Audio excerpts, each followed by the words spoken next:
Hello student, this is the another part of GK in your class.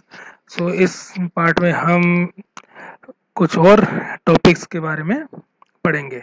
Let's begin. Now our new topic is polluted ocean. Polluted ocean हम जानते हैं कि जो pollution है वो different kind of pollution है, जैसे noise, air, water. और अनदर पोल्यूशन हो रही है ओशन पोल्यूशन, यानी कि जो मरीन पोल्यूशन होता है. तो ये क्या कहते हैं, ये पोल्यूशन का कारण क्या है? तो इस पोल्यूशन का कारण ये है कि जो ह्यूमन एक्टिविटीज होती हैं वो क्या कहते हैं, इसको इफेक्ट करती हैं हमारे ओशंस को. जो कि फैक्ट्रीज, कंपनीज के जो वेस्ट मटेरियल होते हैं मरीन लाइफ के लिए जो कि नुकसानदेह हैं, तो वो वेस्ट मटेरियल जो होते हैं, केमिकल होता है, वो ओशंस में या नदी नालों में क्या कहते हैं वो ड्रेनेज कर दिया जाता है. जो क्या कहते हैं मरीन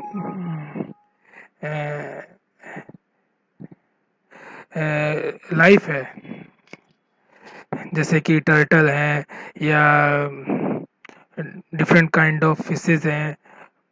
ओके, तो उनको इफेक्ट करता है, उनकी लाइफ को इफेक्ट करता है.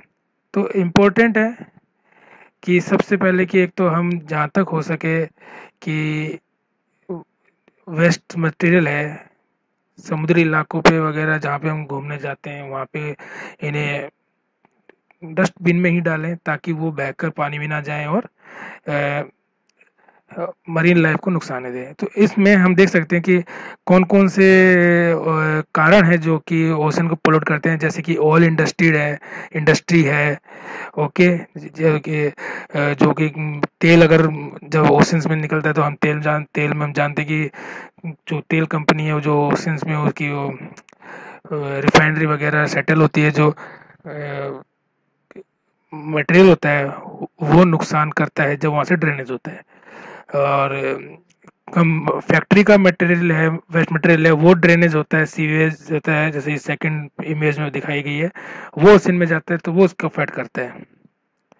Marine pollution lettering littering is causing marine pollution, कोई गंदगी वगैरह है वो जाती है. इंडस्ट्रियल मैन्युफैक्चरिंग एक्टिविटीज़ हैं, एग्रीकल्चर एंड फार्मिंग प्रैक्टिस है, माइनिंग एक्टिविटीज़ हैं, land surface run off cause marine pollution. तो ये डिफरेंट काइंड ऑफ मैटर हैं जो कि ह्यूमन एक्टिविटी ही इसका कारण है, जो कि ओशंस को या पानी में जब मटेरियल जा रहा है उसे पोल्यूट कर रहा है तो उस लाइफ को, मरीन लाइफ को इफेक्ट कर रहा है.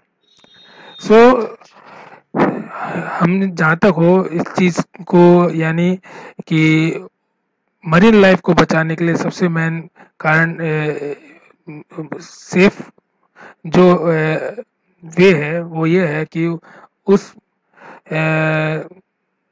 को पोल्यूशन फ्री हम रखें. नेक्स्ट हम आते हैं स्वच्छ भारत अभियान, स्वच्छ विद्यालय. तो स्वच्छ भारत अभियान जो कि एक नेशनल कैंपेन है, क्लीन इंडिया क्लीन स्कूल. और जो स्वच्छ भारत अभियान है जो कि 2 अक्टूबर को मनाया जाता है. तो ये स्वच्छ भारत अभियान का मतलब ये नहीं है कि हम सिर्फ भारत में ही या अलग अलग स्थानों पर ही हम स्वच्छता करें. गली मोहल्लों में स्वच्छता करें या रखें.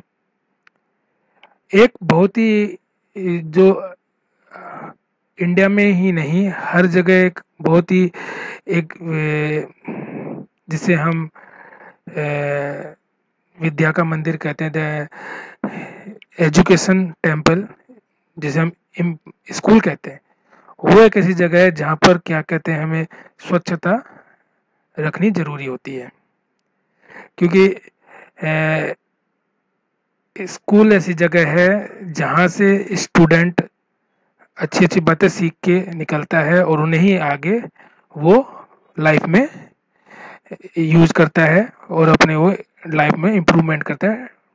ओके, तो ये एक सर्किल बनाया है, दिखाया गया है, ये ड्राइंग दिख रही है कि अगर कोई भी अगर स्कूल है, स्टूडेंट उसको किस तरह से क्या कहते हैं स्वच्छ रख सकता है, जैसे कि उसको हाइजीन रखना और क्या कहते हैं सैनिटाइज करना, गंदगी ना फैलाना, वेस्ट मटेरियल है उसको डस्टबिन में डालना, खुद भी क्या कहते हैं उसको अप्लाई करना और साथ में अपने साथियों को भी उसको बताना कि स्वच्छता कितनी ज़रूरी है।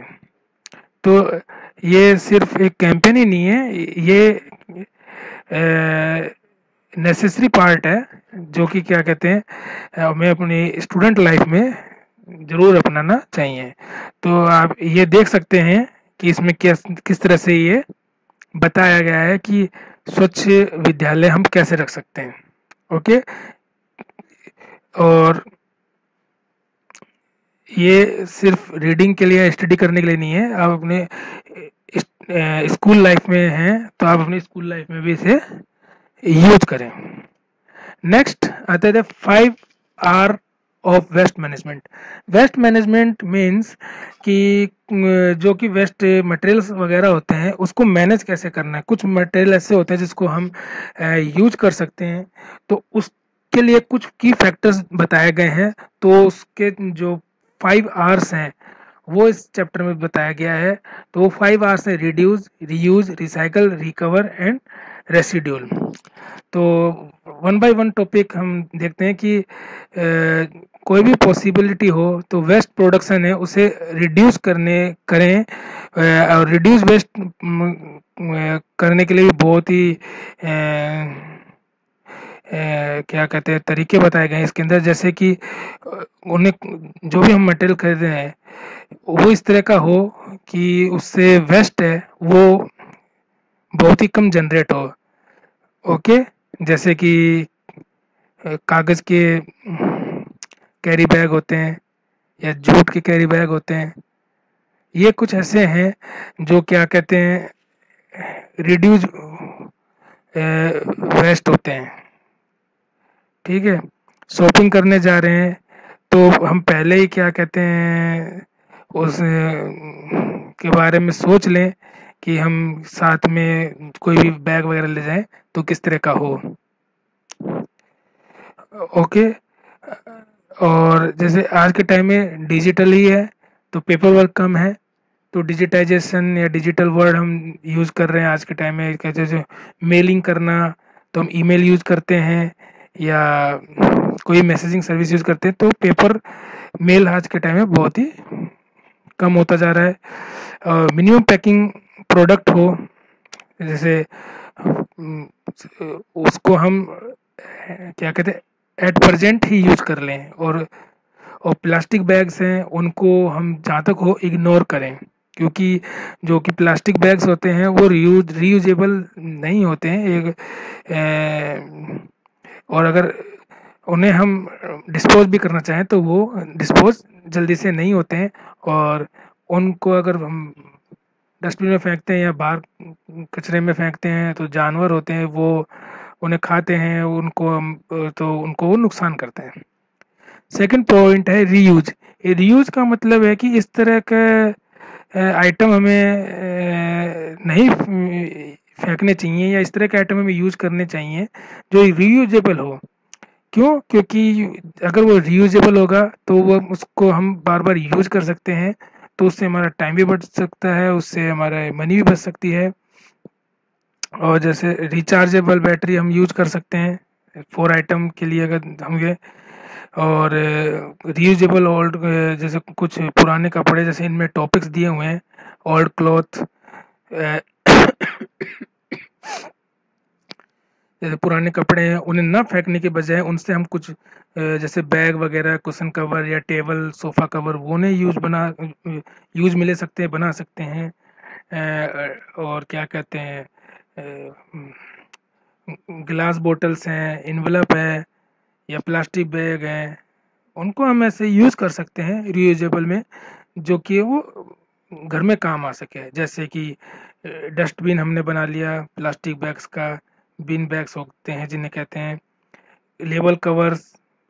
ओके, ये थर्ड पॉइंट है रिसाइकल का मतलब है कि उसको हम वेस्ट को वापस से रिसाइकल करें, यानी यूज में लाने के लिए उसे हम तैयार कर सकें, उसे फेंकने की बजाय उसका कुछ हम ऐसी तरह से उसका यूज करें कि वो हमारे घर में या वर्क प्लेस में यूज आ सके।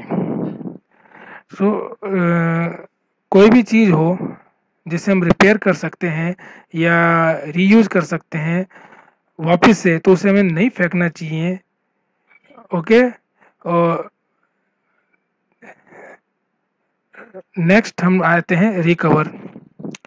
रिकवर का मतलब ये है कि उसको रिकवर अगर कोई भी वेस्ट मटेरियल है, अगर उसको हम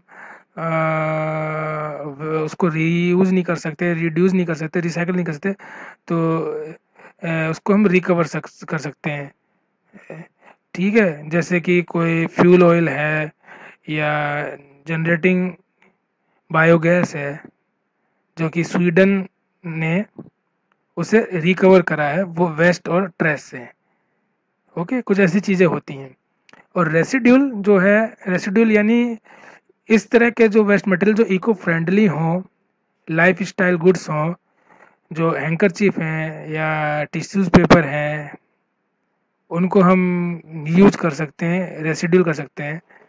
और इनका जो क्या कहते हैं यूज है करने पे जो वेस्ट मैनेजमेंट है, जो पॉसिबल है कि कम से कम जो वेस्ट है मटेरियल वो फेंका जा रहा है। और शुरू शुरू में ये थोड़ा टफ लगेगा, टफ लगता है, लेकिन क्या कहते हैं जब अगर हम उसे सीख जाएं किस तरह से उसे 5R यूज करना, उसका वेस्ट मटेरियल का कौन सा आर यूज करना है, रिड्यूस, रिकवर, रेसिड्यूल, रिसाइकल या रीयूज, तो उसको हम क्या कहते हैं मैनेजमेंट हम हैंडल कर सकते हैं। और इसमें कुछ ये चूजिंग क्वेश्चन दिए हुए हैं, तो इसमें आपको ये देखना है कि उन आर में से कौन सा आर आप यूज कर सकते हैं। ओके। नेक्स्ट टॉपिक हमारा है फ्लोरिंग प्लांट। फ्लोरिंग प्लांट में जो प्लांट जो कि पौधे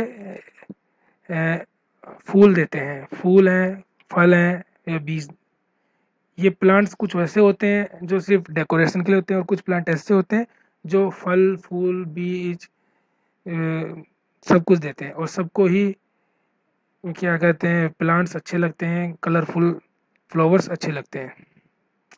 तो ये स्पम्स, इनको एंजियोस्पर्म्स भी कहते हैं, और एक प्लांट है फ्लोरिंग प्लांट है largest group with in the plant kingdom. ये बहुत ही जो प्लांट किंगडम है उसके ग्रुप में भी ये आता है।